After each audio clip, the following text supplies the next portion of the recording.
welcome. All right, I'm going to introduce everyone. So, making their way to the stage, he is the lead singer of the hit popular band Three Teeth. He is Alexis Mincolla.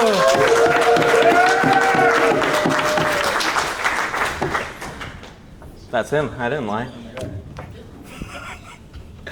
Next, coming to the stage, we have the viral comedian. You have had to have seen him all over TikTok. Maybe you've seen his shows in LA. It is little Victorian boys, Colin Stanley.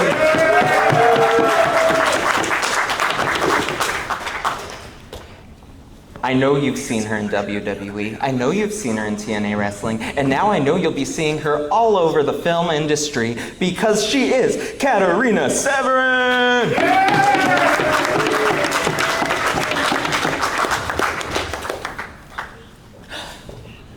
Have you seen Rick and Morty?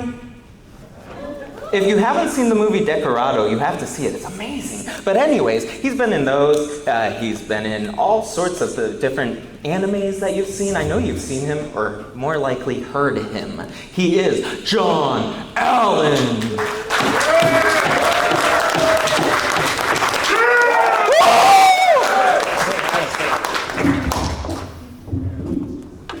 And that's it. What the hell's up with the mood lighting in here? I know, it's romantic. You guys feeling it? Anyways, so the interesting thing is, we do this every year, and I ask people, hey, do you want to be on this panel? How do you use hypnotic language for dynamic storytelling? And everyone says the same thing. They say, oh, that sounds great, but I don't know hypnosis, which is a reasonable thing for them to say. And the thing is, you don't know hypnosis because most people think hypnosis is when your eyes are closed, you're like out, you can't hear anything, you can't feel anything, you can't see anything. But that's death. That comes later. What hypnosis is a very specific form of communication that all of them do, whether they know it or not. Because hypnosis is focused attention, and that's what everyone here is doing, whatever their medium is. Let there be lights. Woo! I was almost asleep.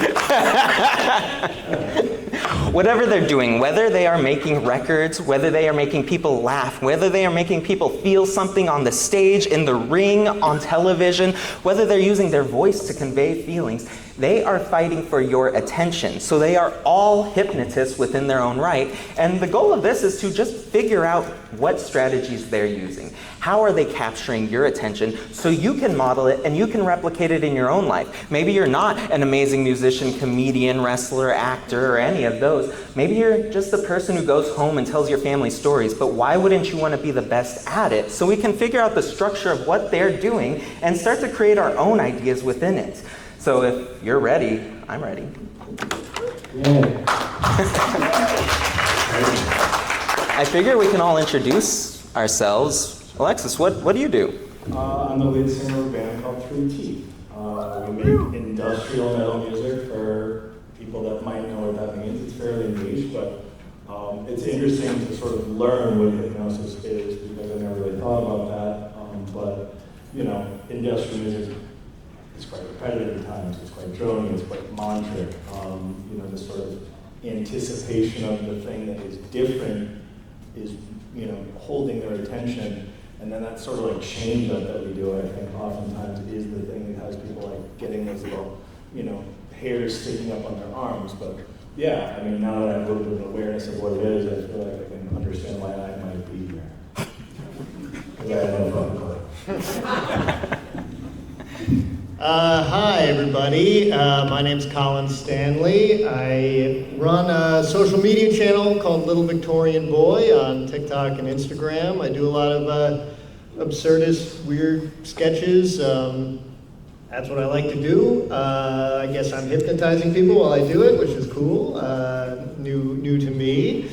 I think part of making comedy online or anything online today is everybody's in the scroll, so I think everybody's already in a state of hypnosis. So it's almost like trying to break people out of that just to get them to stay. That's interesting.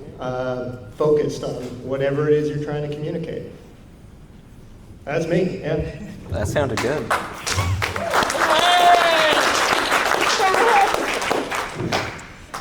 Okay, so I'm Katarina Severen. Yeah! Woo! Thank you. I was a professional wrestler for like 20 years, and I was in WWE some time ago. I would say storytelling is an extremely important aspect of wrestling, which when people haven't seen it, they might not know. And in a way, interestingly, you're saying about hypnosis, there is a certain structure to it that's supposed to, whip the audience into a frenzy where they end up in almost like a mass hypnosis towards the end. So I guess that would be accurate. I'm also now a filmmaker. I'm finishing my first feature, and I write screenplays, and I mentioned to Grant that one of them contains some hypnosis themes as well, actual hypnosis themes. So yeah, that's me and my journey.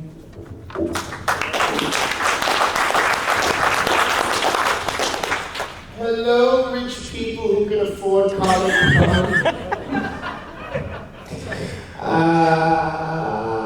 My name is Jon Allen, San Diego native, who once a year will allow himself to spend $10 on an Auntie pretzel. And today is that day. I'm a voice actor, comedian, independent wrestler. I have been lending my voice to series since 2001 with Dragon Ball Z. I am the voice of Mr. Poopy Butthole on Rick and Morty, Alexis in JoJo's Bizarre Adventure, the Greasy in Dragon Ball Super. Any of the kids in the audience play with Jujitsu? Yes, all of you. And I've been voicing that series in the commercials since 2019, and this is my third time doing this panel here at San Diego Comic-Con, fourth total with WonderCon, and pleased to be back. Thank you.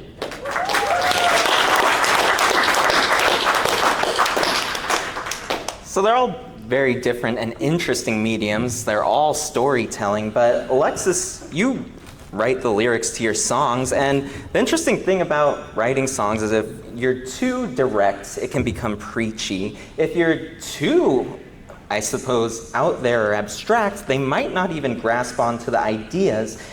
How do you go about writing something that challenges the way people think without ever telling them what to think? That's a good question. It's sort of like the convey it, don't say it principle in any type of writing. You don't want to be too on the nose because then it feels really cheesy and kind of cringe, but you also don't want to be like so obscure that people are like, what the fuck is this guy talking about? A process that I think in my head sometimes is like start with the poem and then turn it into the bumper sticker, if that makes sense. Like, as a song, no one wants poetry. Poetry is truth in a weird way. People hate the truth, people hate poetry. But how can you turn that into the thing that people like, which is the sort of slogan or the bumper sticker? That's your chorus. So for me, as a lyricist, it's a process of distillation, I suppose. Gotcha. So you have the whole idea and you're breaking it down into little chunks, and whatever that sticks the most is going to be your chorus. Yeah, like Breaking this into little chunks. What did he say? What did you say? I said I'm breaking this into little chunks. That is true. Will It'll you? be distilled in your body. Yes. It'll come out in even smaller Yes, chunks. and it'll be stronger. I don't know. Share with the class. Colin, you're a comedian, and they always say comedy works with timing, but you can't really have timing in a script, and timing is important. It's detrimental to whether it's funny or not a lot of times. How do you know how to pace yourself for the audience to create the best result? Well, I guess it's different on stage versus in film medium. The timing for comedy and film comes into the editing bay, so you kind of have a lot of flexibility there. On stage, I don't know how to describe it. There is it's like you feel like a suck. I don't know, like there's like a pull moment where you feel the tension build, and I guess, I don't know, does anybody surf? I took one surfing lesson, so I'm going to speak on it like an expert. But it feels like we're in San Diego, so like if you don't paddle hard enough, you're going to go back over the top of the wave. But if you paddle too hard, you'll outpace it, and you need to wait for that wave to take you. We call it the pocket in music. Right, the pocket, yeah. And there is a moment when you feel that with a joke. And jokes are a pretty simple structure. It's a setup and a punchline, and the setup is tension. You're just building tension and conflict, as well as expectation. You want to have your audience have a very specific expectation for it, because you're going to subvert that, and that's going to break that tension. So sometimes the punchline or the setup can be too long, and you won't get the right release, but or it can be not enough. You can't build. You want to build that as much tension as you can for the release of that punchline. Yeah, I don't know. Yeah, I guess it's kind of a feeling thing. So the more time you have on stage, that's when you start to learn it and just get the knack for it. Nice. Yeah. So you surf, I suppose? You, Alexis? Me? No, I mean, I did as a child more, but no, not as an adult. Sounded like a professional. Katarina, when you're wrestling, I mean, you do promos, of course, and there's all that, but when you're in the ring, there's very little dialogue going on, and yet those are some of the moments where you really start to entrance the crowd, where they start to hate you or even love you, where they actually feel these things on an emotional level. What are you doing on a non-verbal level that's invoking these emotions within this vast audience? You know, it's interesting because everything that you just said is also very applicable to wrestling, in terms of like the timing and the pull, where you can feel the audience and you kind of want to get on a level with them to move them forward into the next spot and into the next move and into the next section of the match. So that's actually not easy to do in wrestling, and so but the really good wrestlers could really feel the crowd, know when to move into the next thing, and know how much time to take on the heat. And then one of my trainers, I think it was Al Snow, used to say it's kind of like a rubber band. Like you want to stretch the rubber band just more and more and more, then you have to know when to release it, because if you stretch it too far, it'll break. But if you release it too soon, then you're not hitting the big experience at the end, right? And then also, I mean, in terms of putting the match together, there is actually quite I wouldn't say rigid structure, but there is sort of a general structure that you use for a wrestling match. And then beforehand, usually you're told how many minutes exactly you have, especially if you're on TV, you have a very specific time slot. So you have a little bit less leeway of like playing with the crowd and playing without timing and everything like that. But within that, you can be creative to express, like show the different characters, and there's a lot of things that you just have to do with body language rather than words. Yeah, Also being a pirate, right? Yes, it could be a pirate or any range of characters. Or what's your character? Not that. But, well, he probably has a question. Oh no, I don't know why I'm here. I don't have any questions. We're just talking about pirates, right? All right, son. So I do actually have a question for I you. was not a pirate. That's a big misconception. Oh, right, it was- My brother played a pirate. Right. Virtual. Virtual, yes. So I do have a question for you. Yes. I wasn't expecting you to be in agreement. So you play a lot of different characters, and very famous ones, and people love all your characters, but they all have different personalities, of course different voices, they all act certain different ways, even different values within their world, their fictitious world, which means you have to go into these identities of different characters, different personalities, different values. How do you get yourself absorbed into that character to the point where it meshes so well that they don't even realize you're behind a microphone and there's a cartoon going? And how do you get yourself back into being the real Jon Allen afterwards? Wow, there's so many layers to that one. I don't know if I have fully returned to being Jon Allen in the way that I was before some of these characters, because some of them are so darn off the wall. I've always been a big believer in the idea that it's sort of like as an actor, I'm hypnotizing myself in order to potentially hypnotize an audience, working with the 5 given circumstances, the who, what, when, where, why, who am I, who is the other person in the scene, what am I trying to accomplish in that scene, what is working against me, where are we, when are we, and just the more I can kind of cement that in my mind and live in that world, ideally, the more organic and real the performance is going to be, and that's going to resonate with people, I would hope. That's certainly the goal. Kind of a Stanislavski kind of a thing in that regard, which is, weird to talk about such a deep acting coach when the most recent thing you saw me in was me being a cartoon chicken. But Decorado is just a fever dream as well, so luckily the visuals played a huge part in grabbing people in that world and making them forget about what else they were dealing with that day for a little while. And you can't talk bad about that chicken. That movie was amazing. I mean, he did end up being an arsonist. You ruined it. I haven't seen it yet.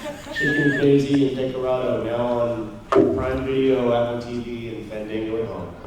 Do you ever feel like you're continuing their mannerisms on accident and catch yourself? Yeah. It's especially at an event like this where they kind of want you to do that. Like at the autograph signing, like they'll ask you to do a line and you have to kind of put yourself back into that space a bit. I haven't set anything on fire that I know of, luckily. But yeah, sometimes I just find like certain mannerisms, like, a little bit of a lessee from JoJo will slip back in me a little bit, or without realizing it, I find that I'm not doing the full Mr. Poopy Butthole voice, but I'll kind of find like I'm getting into that register when I'm complaining about something, like, oh, here we go again! Just gotta get in my way when I'm getting on the free, like something like that. So yeah, it lingers with you a little bit. Sure, definitely. I mean, these are all natural things that they're talking about that you have within your own life. You have different characteristics and aspects when you're around different people. When you're with your friends, when you're with your family, when you're at work, you act certain different ways. And they're just consciously and aware of going into those different states and aspects of themselves. And so the more you can really develop who is this kind of a person, when I'm a storyteller, when I'm writing my product, who is that person? Get yourself into that trance of their values, their identities, their beliefs, their feelings, and start to act more like them when you're writing, and it'll come off a lot more authentic because you've created these different realities within your mind. And that's what he's doing when he's doing voice acting. He's creating these different realities, or the writers are, but he's creating different values and beliefs and mannerisms, and he goes into those and acts that certain way. And so even all the different things that they were talking about with really feeding on the audience, of really feeling what the audience is going through, really not just being absorbed in yourself. I'm focused on you, and when they're telling a story, they're focused on you. To focus on the people you're telling the story to rather than yourselves is one of the easiest ways to become a more dynamic storyteller, to speak more to the person's subconscious. But you have been talking about a new album, and one interesting thing about new songs, new albums, is no one's ever happy with any of them. You can't make everyone happy because some people want old sound, some people want a new sound, and so they're never going to agree. But when do you determine a song or even an album it's time to give them what they're expecting, meet their expectations, or it's time to interrupt that pattern, pull the rug underneath them, and create something new for them? I mean, I don't think you can write songs for people. You write songs for yourself. And if you like it, you assume they like it. I think probably, I'm not a chef, but I do like to cook. You cook something that you like, and you think your taste is good enough, you assume other people like it too. Which is sort of what gets you into the game as an artist anyways. If you sort of say, hey, I have great taste, I want to be an artist, then you have to close the gap of like your skill to like your taste. Your taste is sound, your taste is good, that's what gets you into the game. Then you gotta give you 10,000 hours, which most people don't do, to close that gap between your skill and your taste. So if your taste is good, then don't worry about what other people want, because most people have no effing clue what they want. So if you're gonna try and give people what they want, you're gonna make a very bad product. That's very true. I don't. Colin, though, you're talking about how it's different on stage or making a video, and when you're making a video, yes, you edit it and you crop things and all of that, but with your videos, you're taking one reality that's somewhat normal, and then it goes into more absurdity, and more absurdity, to the point where it's just far too absurd for anyone to have grasped onto if that was the beginning of the story. how do you structure things to pace and lead the audience where you're taking them from a reality they can understand to something so absurd otherwise they wouldn't have been able to comprehend? I think for me, at least in social media comedy, if you're too absurd right off the bat, people won't give it a chance. Or it's helpful to have a hook that is grounded in something familiar, at least at the top. That is also part of the setup of the sketch comedy that I do, is putting people in a world, especially online, in a space that they, or in a video that they think they know already, a man on the street, a POV, something like that, a format that they've seen thousands of times, and then finding a way to subvert the expectation of that format. And I usually try to do that, I don't know, 7 to 20 seconds in. That's the attention span at this point. And if I can get them to that hook where it gets really weird, where they go, oh wait, I'm not looking at what I thought I was looking at, then I can usually have fun with it. Because the most fun parts of the comedy are when we really go off the deep end, and then I just get to play with my own mind of thinking like, oh, if this is true, if this is the reality that we're working with, then what else is true? And then just take it as far as I can go, as many turns as I can go without it getting to a point where it feels boring. And sometimes I go too far, maybe with these answers, and and I'm losing everybody. But just one guy.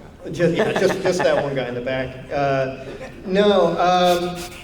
Yeah, it's it's a craft. So sometimes it's iterative. Like you'll go and you'll take it as far as you can, and then cut it back, and then find new things. I've done videos where I had an idea and it wasn't, and I'm like, that's not quite where I want it, and then I just let it linger in the back of my head, and then maybe a different idea comes in, and I go, oh, that's where that fits, and then I'm able to layer them together. One of my most popular videos about how you're at Noodles and Company, someone goes to Noodles and Company, and they go alone. The joke was, oh, if you go alone, you can't eat alone at a Noodles and Company, you need company, so if you go alone, they provide you with the company. And in this case, it's Noodles and Company wheeling an unconscious man in a coma to dine with you.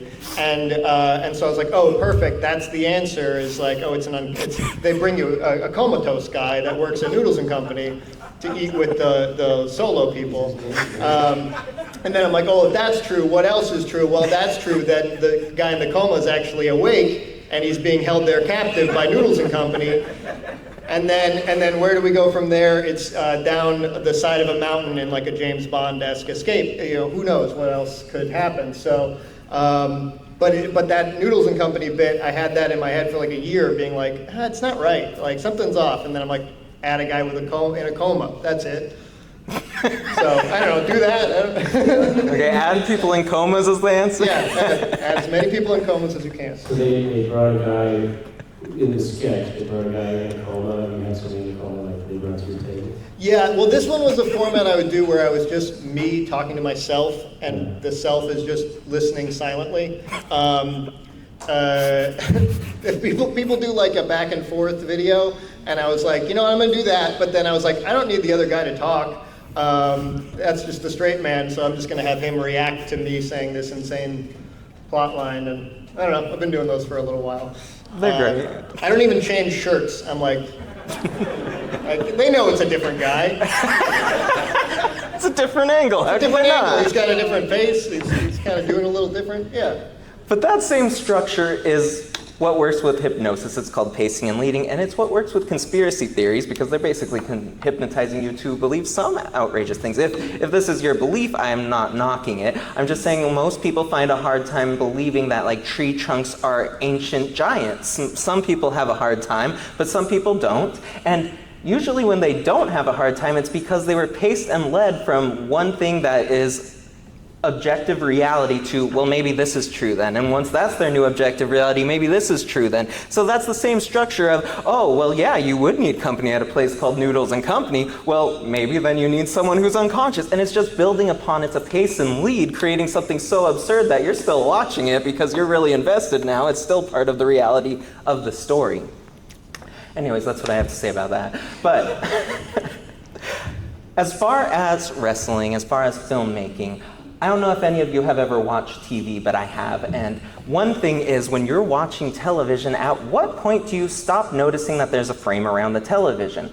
At a certain point, and you don't really notice when, you're so absorbed into the story that you're not focused about that it's a TV, it's a story.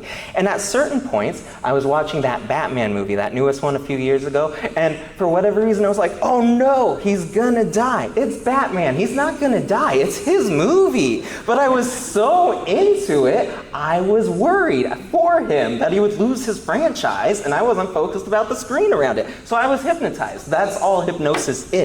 But when you are wrestling, when you are making movies, they are watching it. Even if they're in person, of course, they know to a degree, well, it's scripted, of course, it's choreographed at times, but they still have that anger towards the heel. They still have that joy for the face, and they want them to win. Even if, like, the story makes no sense that that person would win the title, they're still rooting from them and thinking there's a chance.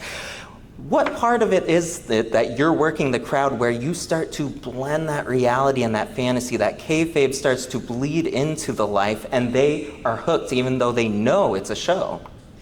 Well, I mean, I think first of all, they do go into it choosing to suspend disbelief. So it's like they're going into it, and they know in order for an audience to really enjoy the show, they have to a certain degree, to say to themselves, okay, I'm going to pretend I believe that this is real for the next however long. And then on top of that, I think there's, when you are performing, there's a certain amount of that you start to believe it yourself, because otherwise, I mean, you know, as an actor too, or you, that to an extent, you want to also become that character in that moment, and you want to emotionally react. And especially, like, for example, if you're in the ring as a wrestler, you never, like, 100% know exactly what's going to happen because it's not rehearsed. So even if you have spoken through it, you know sort of, you know, this is going to happen next in this spot, etc. But things can always end up going differently, and so there's always a certain amount of spontaneity with it, that things can just happen on the fly and you just never know. And then you just want to be so immersed in the character that you can just react as that character rather than being like, oh, stop, I gotta think about this for a moment. So in a way, maybe you're self-hypnotizing yourself to become a part of that show, and then with that, the audience also finds it easier to suspend that same disbelief or believe in you. Yeah, absolutely. Her accent hypnotizing. That was my goal. People buy into authenticity, absolutely. So the more you can get yourself into it, they're going to get into it as well. But Jon. Yes? Yeah, I'm talking to you. What? So you're, of course, doing a lot of voice acting. They don't actually see you, and you are looking to convey emotion. Are you engaging your body when you are reading the script at all to invoke even more reaction within yourself, or are you just there reading the script and creating these emotions with your voice alone? For animation and games, yes, I need to stand, I need to use my whole body to let the energy flow through me. For what I'm finding is that for commercials, there's, especially nowadays, where even if it's just for like Q-tips, they want the most cinematic, hold back, less is more approach possible. So for that one, I find like I have to sit, because if I don't, I do too much. So it's kind of putting like a limiter on myself, like Piccolo in his weighted clothing a little bit, in order to truly ground and take the body out of it and have a more cerebral approach. And in doing that, that will hopefully connect with the audience more. And also, kind of like with jazz, it's the notes that you don't play. I'm also finding that the more you, kind of like in wrestling, where you know, if you do a bunch of big moves in a row and you just get out after each one, like, then it didn't mean anything. But in the commercial world, like if you give a beat or two to allow people to register and think about the information you just said or expressed, again, it really gets you more into that world, as you know, because obviously with hypnosis, when you're doing a session, you're giving a chance for the picture you painted with your words to truly be understood, absorbed, and seen in the mind. Yeah, definitely. And I like to talk really fast and move fast and everything, so it's really hard with a session. Time is money. So I really have to fix you it. guys today. You know story.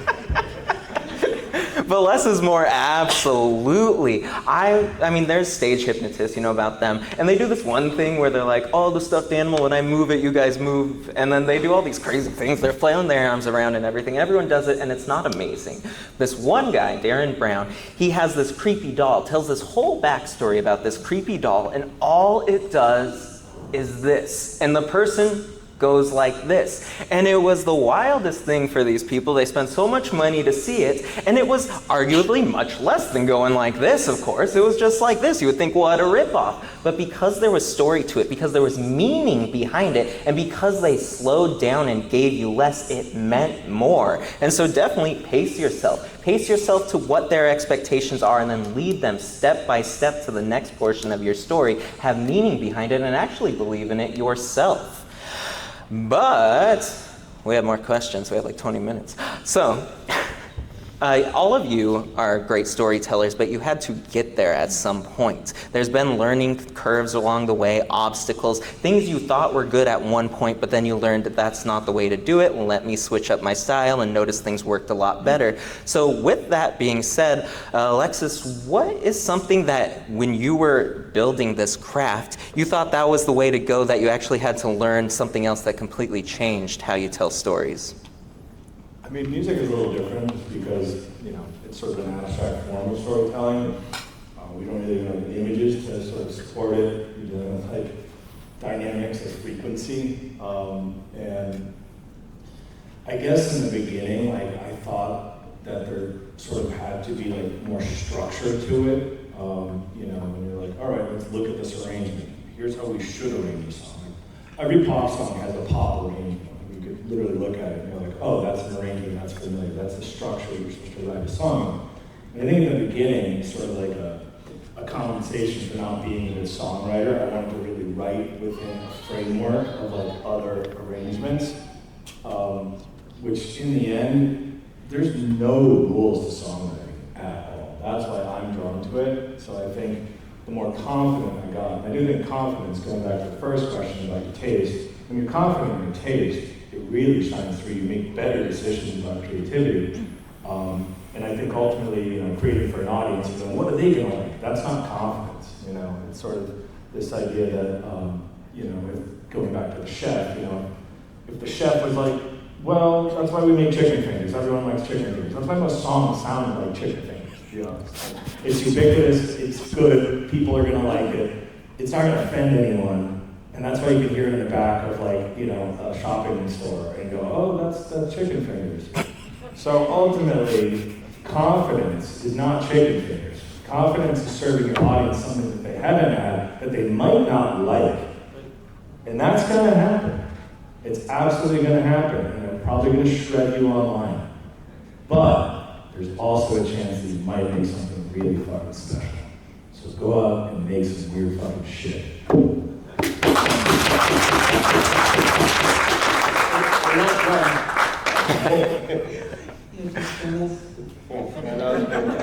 Although I did like the beefcake chicken fry song. He wrote that. So Colin, the same question applies to you. What is something that you had to learn along the way that really changed how you engage a story?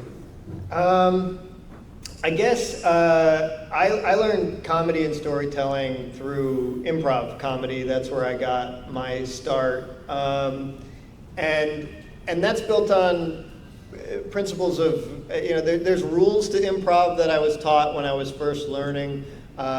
Yes and, that's the big principle, where you start with agreement and agreement with the reality your scene partner is presenting with you, and then you add on top of it and you build towards something. in the same direction. There's a whole bunch of rules for improv that were structured by Del Close at I.O. and I felt like a lot of them felt weird. Like I would do them and I'm like, well, that scene was just not funny though. But I did all the rules, so it should have been funny. It was not until I read McNapier's book, Improvise, and went to the Annoyance Theater in Chicago that I learned a different style of improv that was built around building from the self out and working on coming in with something for yourself and finding your character first, then finding your relationship to your scene partner, then finding your relationship to the environment and world around you, then understanding the context of the scene, and then getting to explore the subtext. So you kind of like layer it out from the beginning, but it starts with giving it yourself a gift. There is, I don't know if anybody's done improv, but, so one person, nice, good job. Zip, no.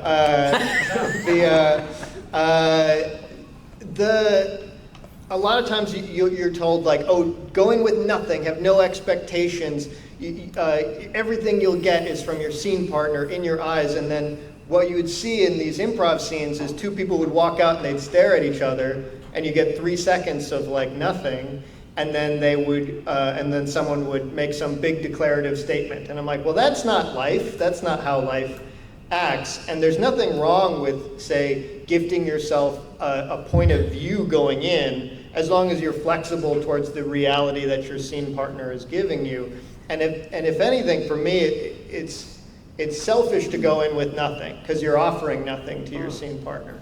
Whereas if I come in with something and my scene partner comes in with something, now we have two things, and they probably won't match. And guess what? That's going to be probably hilarious if we play it right.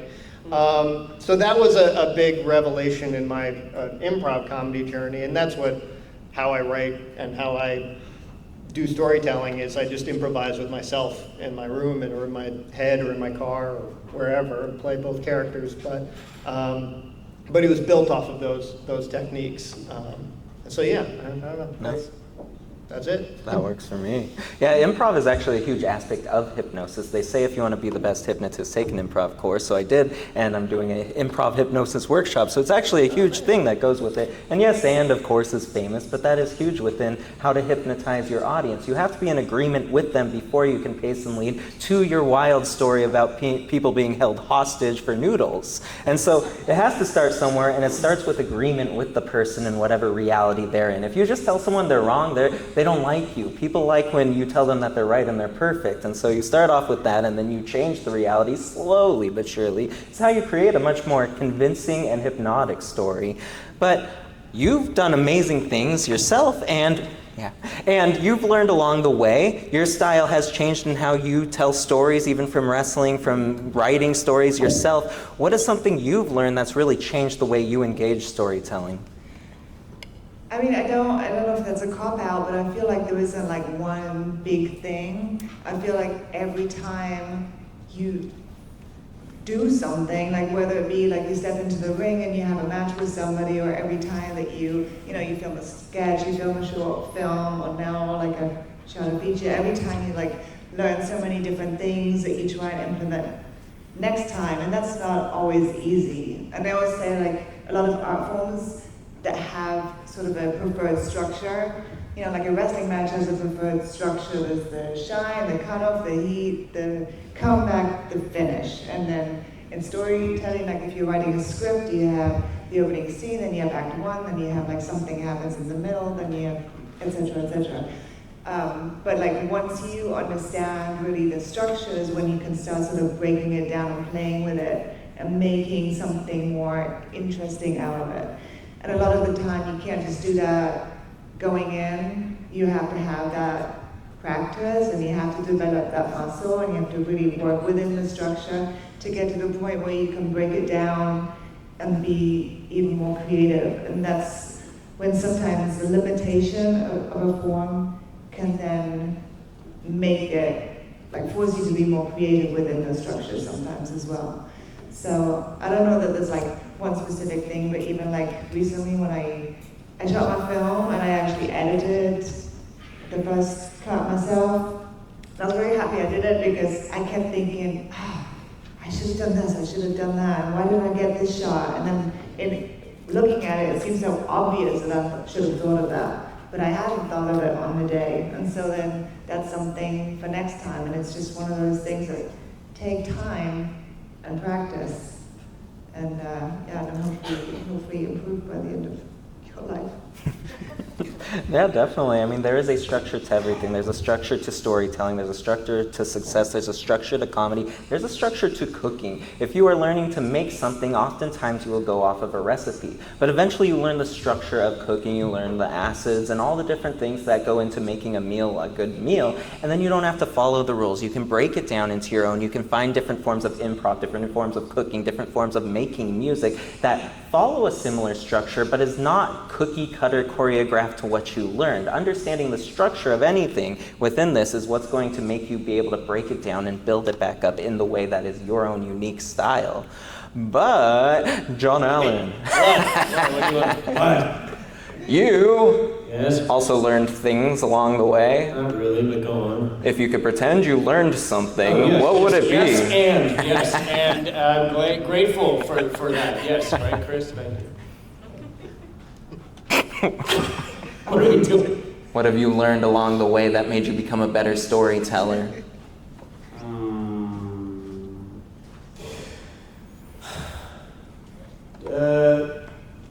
Don't be afraid to be vulnerable, and sometimes don't go into it with a preconceived idea of what the medium is that you're walking into, because then what you end up doing, consciously or subconsciously, is sort of a parody, whether you realize it. You know, like another word that I'm searching for. You find yourself slipping into the cliche. So sometimes it is helpful to go into more of a blank slate and just work with your director, let him steer the ship. Is That works for me. Yeah. Yeah, it becomes too self-referential and it becomes just a parody of itself. I like it. That was very poetic. Oh, I was supposed to give Riker a shout out. Hi, Riker. Woo! Now he won't slash my tires. He already did too late. Do we have any questions? I don't want to ignore questions if there are questions. You have a question. Who has a question? Okay. Do they have a microphone? No. You'll have to scream. So how do you approach something like the Burger King chicken fry commercial with like With love. with that hypnotic approach? Maybe it's not like it's clearly not like what you love, what you do, your niche. But how do you approach stuff like that when it's kind of out of your comfort zone and still making? Do you mean like if that's dumped in your lap, but it's not really what you want to communicate to the world? That type of thing. You do, well, I mean, this is almost a non-answer, but like obviously you do the best you can. You recognize what you're there to do, and in this case you'd be selling DK chicken fries, and then like what is the means of doing that? Is it humor? Is it subversion? Is it to just put something out there that's so weird that everybody's gonna be like, hey, did you see the friggin' chickens singing about french fries that's made of chicken? And, you know, like something like that. I mean, that's kind of my thing. You do the work and you do it as best as you can. Is that, I don't know, you guys probably have better answers and then laugh at me afterwards. Go ahead. I mean, to a degree, you are right. Oh, thank you. When I was first learning hypnosis, I managed a restaurant, which is, you would think is not hypnosis. And I don't know if you've managed a restaurant, but people yell at you the whole time you're there. And I actually got to practice hypnosis all 8 hours I was there. There were hundreds of people every day and a new person to use conversational techniques to get them to not yell at me anymore. People would complain and they would send me to talk to them because they wouldn't be mad anymore because I was practicing my hypnotic techniques and got them to stop being that trance of I am in a restaurant, I'm going to be mean to the person making minimum wage. And instead, they went, oh, I like this person, they make me feel good. So whatever you're doing, there is an aspect of what you're actually passionate about in it, finding that aspect making that shine, and it'll actually make you rise above all the other people that are doing a minimum job. They see the part where you're actually showing your potential within it, if that works for you. Yeah, I think it kind of goes back to what I said about like how I approach a lot of acting is the more you can commit to it, even if, you know, set aside whatever preconceptions you might have about that product for a minute and just go with it and commit to it as fully as possible. The more you believe, the more they'll believe. I kind of do the opposite. I approach commercial self-tapes with a deep sense of resentment, but I don't book a lot, so that's, You just did a commercial. I just did a Jim Beam commercial, yeah. And I was very resentful of the whole process. No, they were great. They were great. It was for the World Cup. I was driving a lawnmower through like a fence and a wall and through a lot of different sets, and there was a trailer of Jim Beam in the back. I was handing them out. Tim Howard, the goalkeeper for U.S. men's soccer, he was in it. Yeah, it was fun. Yeah. I believe know, it. right? Yeah. Just a little too much Jim Beam. What other questions do we have? You have a question. So I was saying, I remember earlier when you were, one of the a few of you were mentioning how when you have like a feeling about whatever meeting you're having, you don't try to, you just have that feeling, and through you sharing that medium, that helps your audience understand that too. But I want to know, what if you're trying to invoke like an action through like your songs, for example, or through your video? Like instead of them just getting a feeling, like them listening to your song about like caring about your loved ones, saying like, oh, like I'm gonna make sure to actually reach out to my loved one this way. Like, do you guys have any strategies for everyone? Do you have like strategies or tips for making your forms of mediums that actually like evoke actions? I think music is almost like an easier version of doing that. I think it naturally does that. I think in some ways like lyrics invoke interpretation, but like the actual music and the cadence and the beat and the rhythm and the groove and the melody, that stuff invokes action in some ways. That's why people dance, you know what I mean? Like, so I think that stuff, it's weird, and this might not be true, but I heard that when people have strokes and forget how to speak, they use song first because it works on a different pathway. So the idea that song works on a different pathway than just, you know, speaking in general is sort of an unfair advantage that I think music does have. It's so deeply about it. You can, you know, you hear a song that you haven't heard in forever, like, you know, 20 years or whatever, and you still remember every word to it. You know what I mean? It still evokes a memory sense, and it can you know set a new series of actions for you. When writing lyrics, sometimes I think about like if I'm going to write it from first person, the person singing it is going to take on that action in first person. You know, if you're addressing you versus I, or whatever, you know, sort of, you know, tense you put it in that respect, I think you can certainly drive more action with it, even with cadence, with anthems, you know, or the idea that you're going to create a whole crowd of people chanting that chorus together because it hits on that sort of anthemic pounding cadence. You go, you know, it's a little easier, I'd imagine, with music than say the other mediums. But maybe you guys can speak to that. Well, I would say that in wrestling, it's absolutely essential for the audience to participate. So that's actually an excellent question that pertains to that. To a degree, a wrestling audience, people who watch it on a regular basis and come to the shows, they already know kind of what's expected of them to do, and they already know kind of how they will react to certain things. Like if the heel's posing, they know they're supposed to boo, you know, and if the baby face poses, they know obviously they're supposed to cheer and clap. And then sometimes you have a different preference, and you might cheer the heel if you want to, you know. But that's the kind of thing. And then certain moves will like garner certain reactions. And sometimes, well, for example, like if you're in the middle of the match and the bad guy's beating down the good guy, and the good guy's just kind of almost dead, you know, just like not really coming to life, and then the audience is supposed to clap. And then that will help the good guy get back on his feet and start fighting back. So you start clapping slowly and then faster and faster and faster. And then but if the audience hasn't really gotten into it yet, maybe they're not as into the match, or it's just maybe it's a smaller crowd and they feel self-conscious or something, or they just don't know, the wrestler could help. So like if it's the good guy who's on the ground, he might just, he's crawling and he'll just go. and then he'll crawl a bit more and go, and then he'll start going faster, and then the audience will pick up on that and go with it. Or if it's a tag team, and he has his tag team partners on the outside watching, or a manager or valet or something is part of they will also do that. They'll bang on the side of the ring from the outside to help the audience get into it and whip them up into this frenzy. And then when the big comeback occurs and the big sort of back and forth, the audience will already be, ready to be on their feet, cheering and getting excited and everything like that. So, yeah, so you can help the audience with their actions, and then to an extent, it's almost they're like part of the script already, and they know that, and that becomes a part of the performance too. I did the thing in a match on the show where they've got you in the chin lock, and I started to get them going, and then the very next week I'm training with Brian Kendrick. He's like, I really hate when people, if they're gonna clap, they're gonna clap, but don't get them this time. Like, oh yeah, I hate when people do that too, bro. Well, there's different schools of thought. Yeah.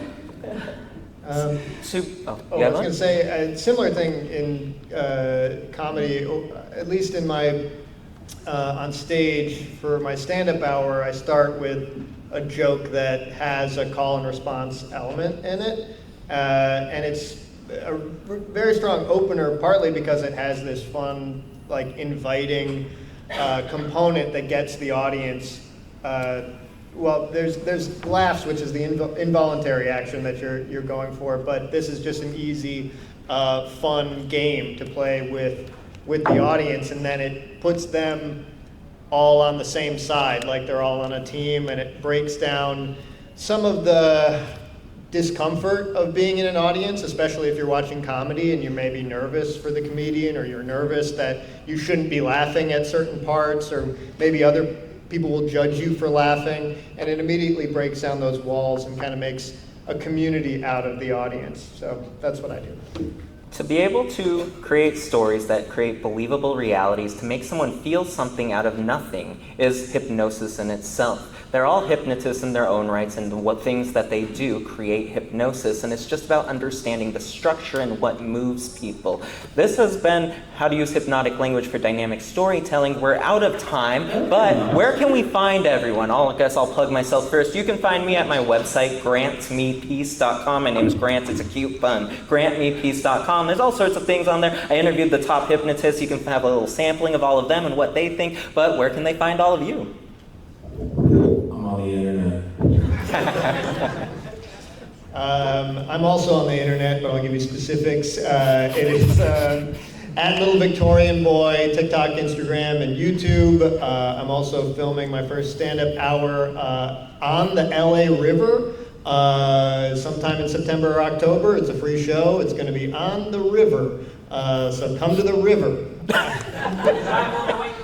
Yeah. Or take a boat.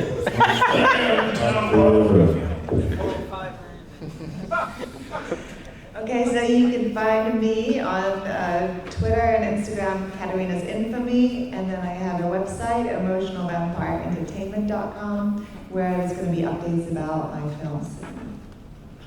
When I first heard Little Victorian Boy, I thought it was that berries and cream commercial. Berries and cream, berries and cream. This is good too. Where can you find me? Well, I'm going to be doing the Cartoon Voices panel Saturday at 1 p.m. from Mark Evanier. Looking forward to that. And then I will be signing on the Sales Pavilion that day, Saturday, 3 to 7 p.m. On the internet, let's see, TikTok is Jon Allen VO, and Insta I think is D Jon Allen. And look, I don't want to get on these darn things, but when I finally do, I have to do different names because certain things get taken. Google Plus, I don't remember. I don't think that's there anymore. But yeah, I'm easy to find. Just search Jon Allen voice actor, and you will find me. So. He has been found. Thank you for coming.